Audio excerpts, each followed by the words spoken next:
Hello and welcome to another podcast. Today we're going over all things muscles. How to gain it, how to keep it, how it will probably get more attention from the same sex than the opposite sex, and the benefits of having high muscle mass outside of looking good and performing well, and maybe one or two more if I can think of them. So, how to gain muscle. The basics of growing muscle.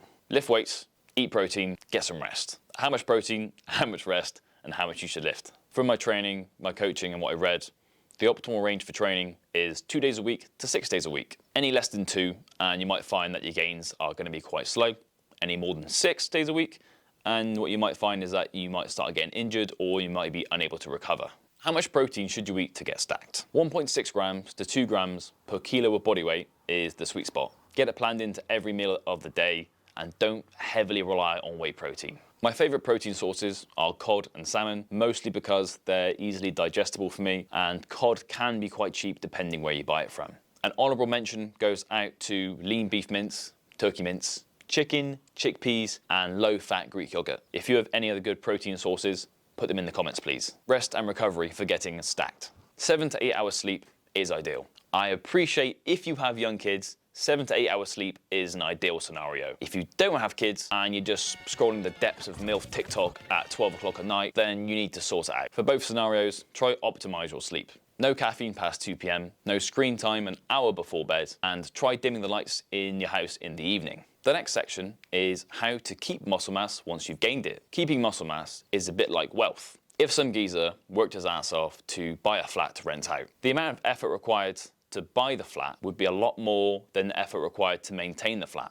Muscle mass is kind of the same. The amount of effort to gain muscle is a lot more than the amount of effort required to maintain muscle. Providing you still eat an adequate amount of protein and you still train relatively regularly, you can kind of coast a little. Everybody will still have different set points. My next point is quite important. If you're a guy looking to gain muscle to increase your right swipe to match ratio on Tinder, you're probably going to get more attention from the same sex than the opposite sex. The first people to notice when you've gained some muscle are usually your mates and your mum, not the girl you fancy at the gym. Blokes will be the first to notice when you've got thick front delts. Just a word of warning. Here's a good subject, training frequency. I did a post about training frequency a while back, and every bloke with a tribal tattoo decided to take a shit on me because I'm not an IFBB pro. So with that in mind, from my experience, the people I've coached, and what the general consensus is of the scientific community, training a body part 2 to 3 times a week instead of annihilating it 1 day of the week is better for muscle growth. Generally. I know. No chest days. Shoot me. You can structure your training like 2 to 3 full body days, 4 days a week, upper lower splits, or you could do a 6 day a week push pull legs split. It's down to you.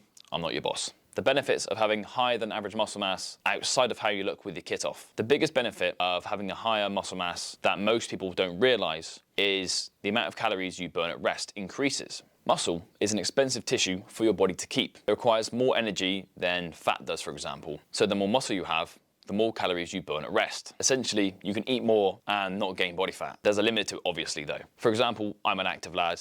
I have a higher than average muscle mass. Providing I have a high protein diet and train the same, I can eat around 2,800 calories to 3,000 calories and not really gain any weight. And I'm only 5'9", hashtag short king. Anyway, that is it for today's podcast. Thank you for listening or watching wherever you are. If you're new here, I am a trainer just outside of Bristol. I help people gain muscle, lose weight, and put the systems in place so that they can nail a few cheeky pints and go out for dinner without it halting their progress. You can find me pretty much anywhere as Harrison Trains, and other than that, thanks for listening.